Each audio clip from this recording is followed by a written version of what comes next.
Hi, what are genres?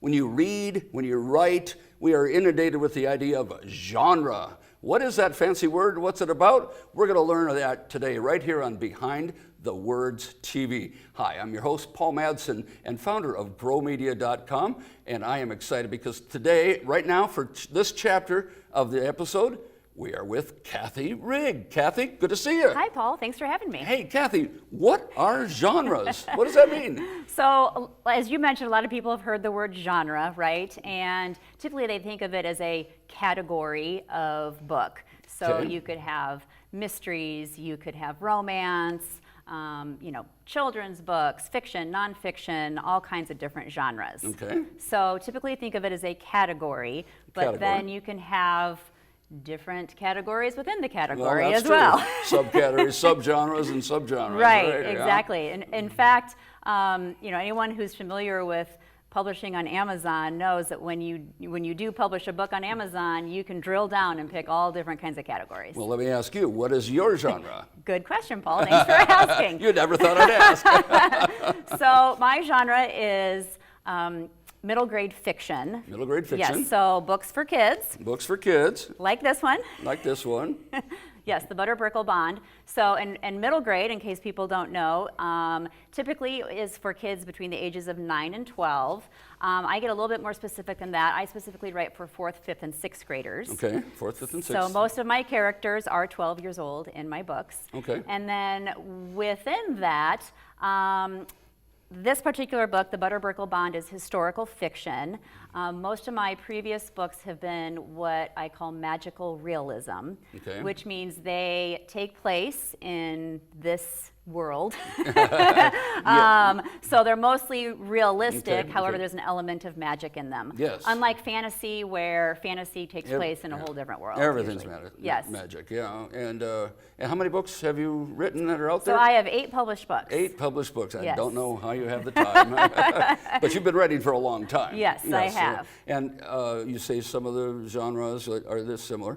Tell us about, a little more detail about the Butter Brickle Bond Sure. genre. So historical fiction, that's a little bit different. So obviously it takes place in the past. Right. In this case, it's 1926 Okay. in Omaha. And historical fiction is unique because, usually, you have to be accurate with the time period, with what they wore, with what they ate, with Yeah, things going yeah, on, yeah. culturally at the Yeah. time. But obviously, your characters are fictional, your story is Sure. made up. So Sure. Well, you're combining those two elements, which can be tricky. Well, it is. You have. I've read the book, and when I was reading it, I wondered how does she know that about 100 years ago.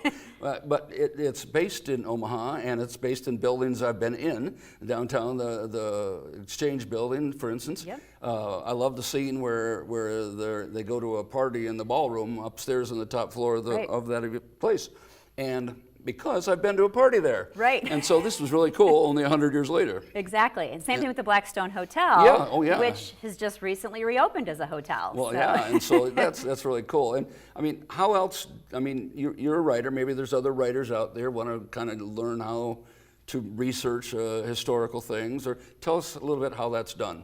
Sure. So with historical fiction, like you say, there is a lot of research involved. And during the writing process, you have to stop a lot and make sure that, okay, what I'm writing about, did that exist in this year? Good point. Was that actually something, would they have used that word, or is that more of a modern word that, Sure. they wouldn't have used back then? Sure. Wow. So it's a much longer process. Oh, I bet. Because Yeah, there's you a can't lot just of make research. stuff up, right, there's a right. lot of research involved, but Yeah. it makes it fun too. And I learned a lot, which Oh, I bet. which was really exciting. That's one of the reasons why I wanted to have it take place in Omaha. I Yeah. wanted to learn more about And where I grew think up. So you're spot on. Yeah, I think there was a great deal of, I just could see the stockyards and smell the stockyards. Right, It took unfortunately. it took me along the whole path there. You talk about genre and writing in a genre. I think of Amazon. They have so many subgenres, and this is for people who want to write, authors out there. People talk about how to sell and hype your book.